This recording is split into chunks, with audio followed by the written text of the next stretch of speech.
Hello mga kabibig! Welcome back sa ating bagong YouTube channel. Ito ang pinakamaingay na YouTuber sa balat ng YouTube. Ako si Kabibig, maglabat-labat ka daw with evidence. Meresi. Naku, Jamagno, kinarma na sa kanyang pagkameresi. Kinasuhan, inaristo, nakulong. Ito yung trending news ngayon kung saan may mga mugshot. Latest mugshot, si Jamagno na kinasuhan daw si Jamagno at inaristo. Ano nga ba ang kasalanan ni Jamagno? Naku mga kabibig, madaming posting ngayon sa pagmumukha ni Jamagno. O i-share ko sa inyo ha. Na maraming nagtanong, sino nagdemanda, anong nangyari kay Jamagno, bakit every now and then si Jamagno may mga kasong ganito, ganyan. Ito kabibig, I don't know kung totoo ba ito, pero happy naman si Jamagno, di ba? Nakasmile naman siya habang may mugshot. Tingnan natin ha, ano bang kaso ni Jamagno?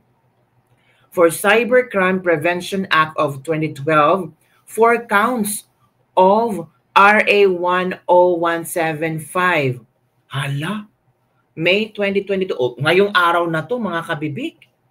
Naku, 4 counts of cyber libel? Cybercrime? Naku kabibig. Anong nangyari kay Jamagno? Sino ang nagdemanda kay Jamagno? Yun ang malaking tanong ng maraming netizen tungkol sa nangyari kay Jamagno. Pero yung iba sabi, merisi, kinarma na.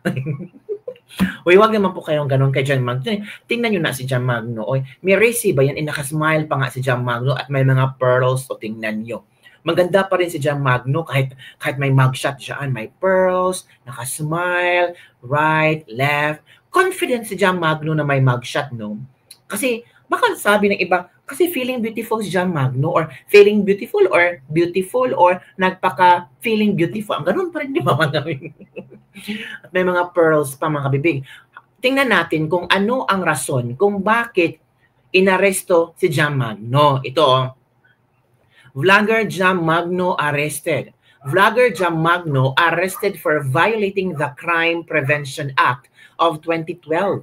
Based on the warrant of arrest issued by the 10th Judicial Region of Camiguin, it faces 3 counts of violation of the Cybercrime Prevention Act of 2012 with bail of 24,000 each count. So, 3 counts, 24. So, ilan ba? 12. Ilan ba? 72,000. 72,000 ang dapat i-bail ni Jamagno. Meron tayong nakita dito mga kabibig. Basahin natin ha. Ito. Sige nga i-share. I-share natin ha kung ano ang laman ng basahin ko na lang o ano ang laman ng ng tawag dito. Ano ba ang kasalanan ni Jamagno at sino ba ang nagdemanda sa kanya? So ito kabibig, kita nyo naman dyan. Kita ba? Yan So basahin ko na lang ha. Ito. People of the Philippines talaga. Mambahaw Camiguin. Plaintiff versus Jessica Ann Magno Concha alias Jamagno.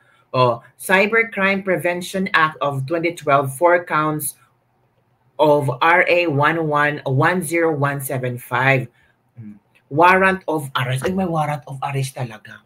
To any officer of the law, you are hereby commanded to arrest Jessica Ann Magno Concha alias Jamagno, who is said to be found in lugar ni Jamagno or elsewhere, or who has been charged before me with the offense of Cybercrime Prevention Act of 2012, 4 counts of RA 10175, and bring them forthwith before me to deal with according law. So sino ang nagsampa? The bail for the release of the accused in this case is fixed at 24,000 each for 3 counts of Cybercrime Prevention Act of 2012, 4 counts of RA 10175, which may be furnished by the accused or bondsman in the form of corporate surety section 10 rule 114, property bond section 11-13 rule 114, cash deposit or recognizance to guarantee his their appearance before this court as required under the conditions specified in Section 2 of Rule 114 of the Rules of the Court.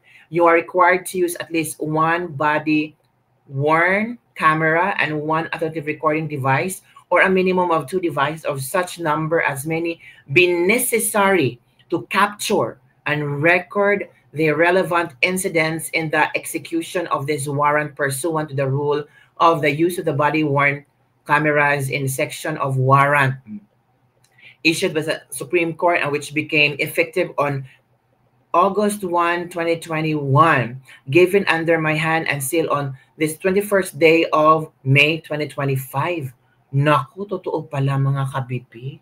Ito pala yung sinasabi nila na totoo na hinuli o inaristo si Jam Magno. Naku, ano ang iyong komento hinggil dito mga kabibig? Nakakaawa din naawa ba kayo kay Jam Magno? Ito ang mga komento ng ating mga netizen. From Joey De Vivri every other day. Sino ang nagdemanda sa kanya? Ito ang yun ang mga tanong ng mga tao. Ito pa, another successful client ang peg. Ito pa oh.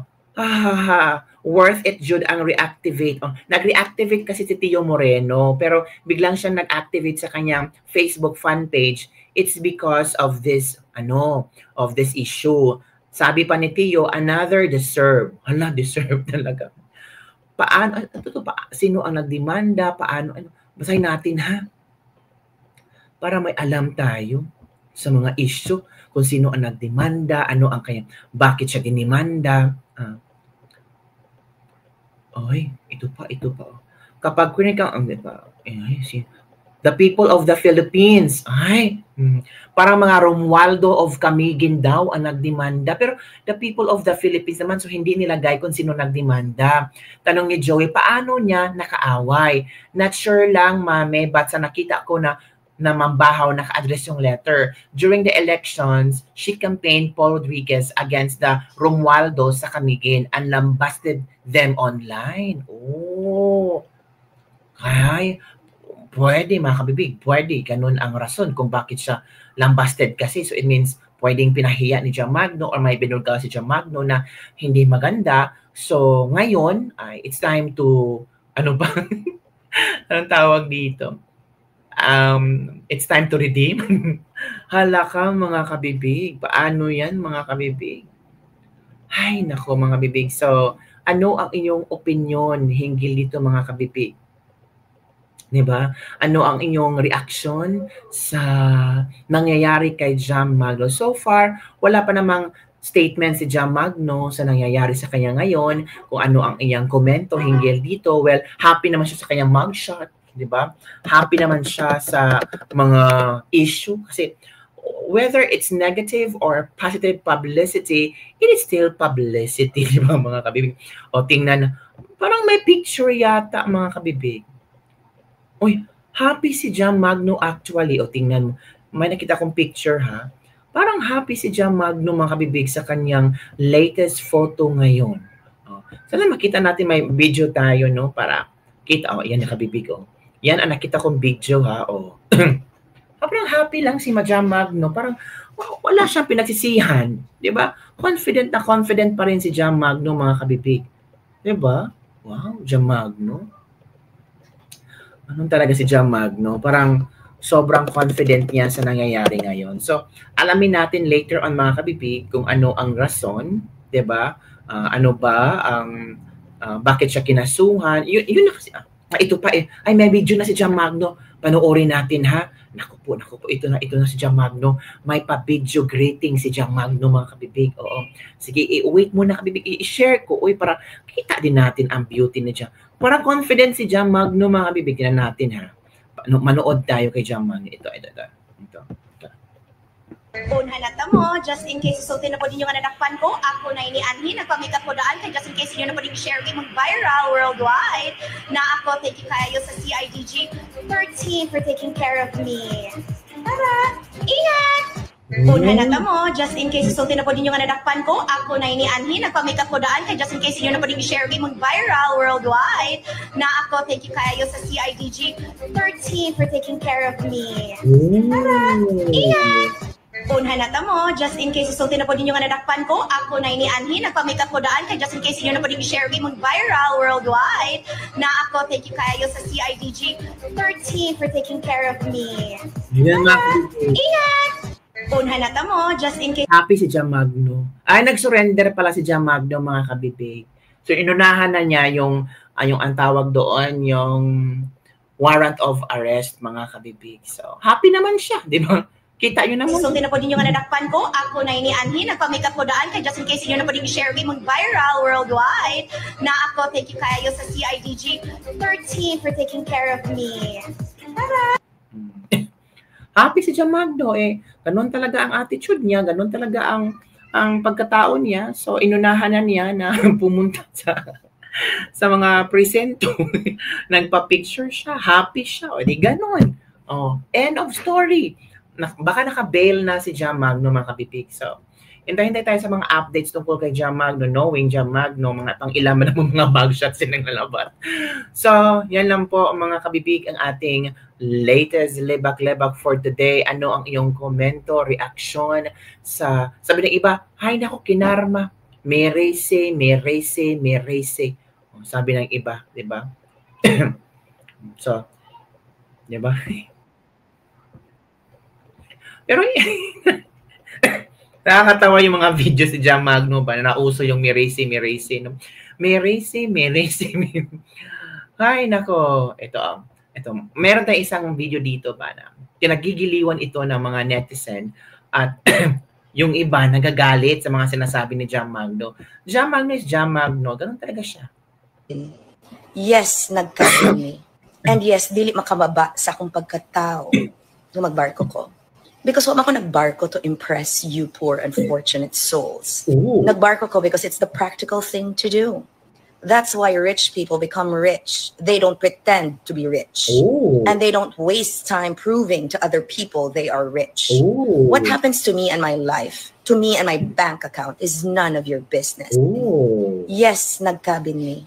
And yes, dili makababa sa akong pagkatao nung magbarko ko. Mm-hmm. Because wala ako nagbarko to impress you poor unfortunate souls. Wala. Nagbarko ko because it's the practical thing to do. Ooh. That's why rich people become rich. They don't pretend to be rich. Hala. And they don't waste time proving to other people they are rich. Hala. What happens to me and my life, to me and my bank account, is none of your business. Hala. Ganon ka-astig si Jam Magno. It's none of your business. So, well, may business talaga ang mga tao kasi social media, vlogger ka. So, wala kang choice. You have to embrace the reality. Marami talagang basher. It's up to you kung magbibigay ka ng statement o papatulan mo sila or i-explain your side. Nasa sa iyo talaga yan, mga kabibig. Kahit pag-explain ka pa ng kung anong magtambing-tambing ka, pag-explain dyan, kung i-bash ka ng tayo, i-bash ka talaga. Walang kawala yung Jam Magno. Face the reality kasi welcome to. Kasi sabi mo nga social media is, ganoon talaga. Patay magagawa. Yun lang po, kabibig. Don't forget to like, subscribe, and share this video. Bye everyone. See you next time.